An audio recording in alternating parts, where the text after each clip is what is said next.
For years, if you were talking about beginner sport bikes, one name just dominated the conversation: the Kawasaki Ninja 400. It was the undisputed king of its class. But now, Kawasaki has rolled out its replacement, the brand new Ninja 500.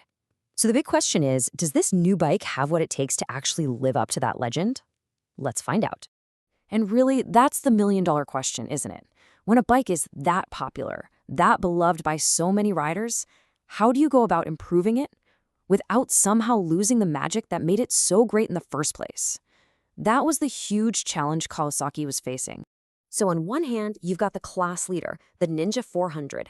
It absolutely set the benchmark for this category with its sharp styling, its super accessible power, and just fantastic handling. And on the other hand, you've got the successor, the Ninja 500, which has some seriously big shoes to fill. So, what did Kawasaki actually change? All right, let's start with the most significant update, the real heart of the machine, the engine. This is where Kawasaki made the biggest mechanical leap, going from the 400 to the 500. So the magic number here is 451. Kawasaki took their tried and true 399cc parallel twin engine and bumped it up. This isn't just some small tweak either. It's a pretty fundamental change to the bike's whole powertrain. Okay, so what does that bigger engine actually get you on the road? Well, it delivers a claimed 51 horsepower and almost 32 pound-feet of torque. But here's the crucial part. It's not just about the peak numbers. It's that all this extra grunt is right there in the mid-range, which makes the bike feel stronger and way more accessible, exactly where you need it for daily riding. Okay, time for a super quick tech deep dive. How'd they get that extra displacement? Well, they didn't make the cylinder any wider. Instead, they increased what's called the stroke by 8.6 millimeters. That just means the piston travels a longer distance up and down, and that little detail is totally key to understanding the new engine's character. And that right there gets to the heart of its new character. The team at RevZilla put it perfectly. They called it a lateral move. See, it's not necessarily about being way faster or more aggressive. It's about being different. It's a shift toward a smoother, more refined feeling that's just, well, nicer for everyday use. And this is just as important, let's talk about what Kawasaki didn't touch. The chassis is the exact same steel trellis frame from the Ninja 400. And this is fantastic news because that frame is famous for its lightweight, communicative feel.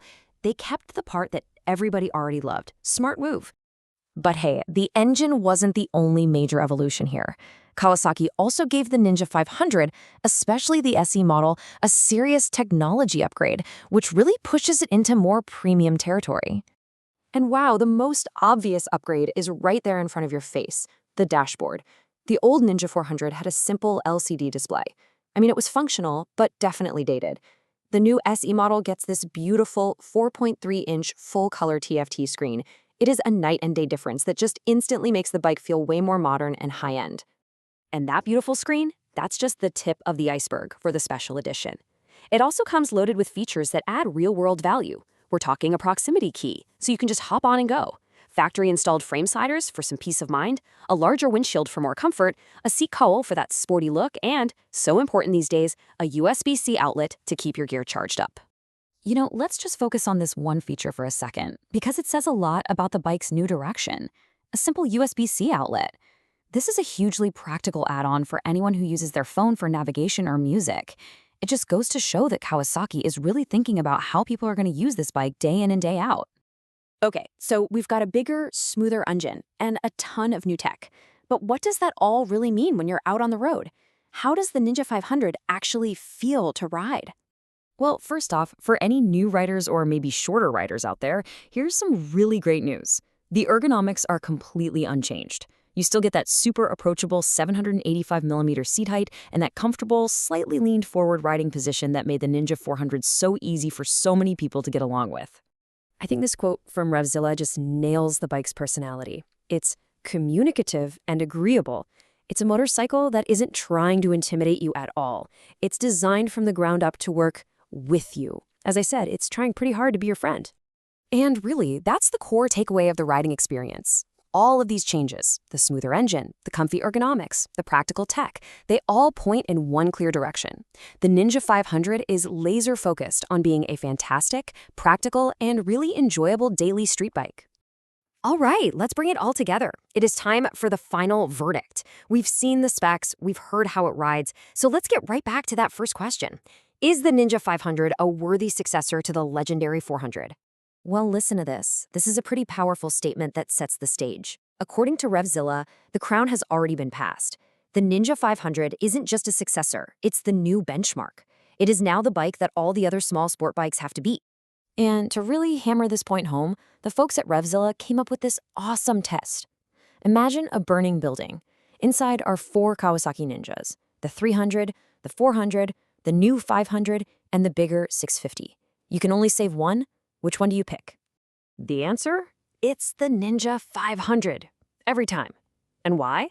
Because the overall package, especially on that SC model, is just a better, more complete experience.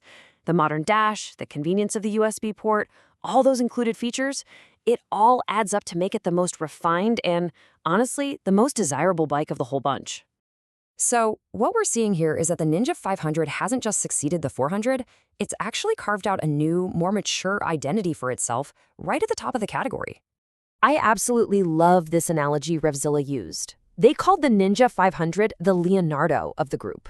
And just like the leader of the Ninja Turtles, it might not be the most aggressive or the most raw, but it is the clear, confident leader that's setting the direction for the whole category. So, let's boil it all down. What's the big takeaway here? The Ninja 500 represents a clear evolution. It's a more mature, more feature-rich machine that's even better suited for the demands of daily riding. But, and this is crucial, Kawasaki did all of this without losing that fun, flickable Ninja spirit that made its predecessor a star in the first place. And all of this leaves us with one big, final question for the future.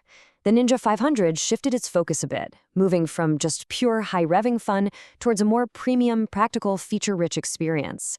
This really mirrors a larger trend we're seeing, where even entry-level bikes are expected to deliver more tech and daily usability. So the question is this the future? Is this where the entire small displacement sport bike category is headed?